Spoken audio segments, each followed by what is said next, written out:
Narito ang isang maikling kwento tungkol sa paglikha ng tao.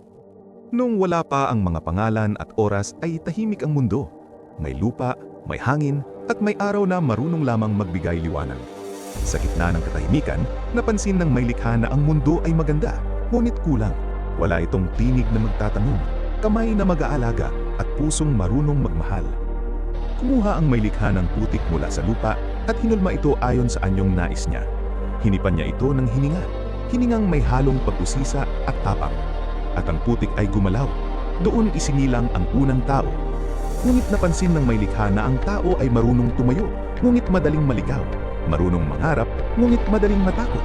Kaya binigyan niya ito ng apoy mula sa araw upang matutong lumikha, at luha mula sa ulan upang matutong umunawa.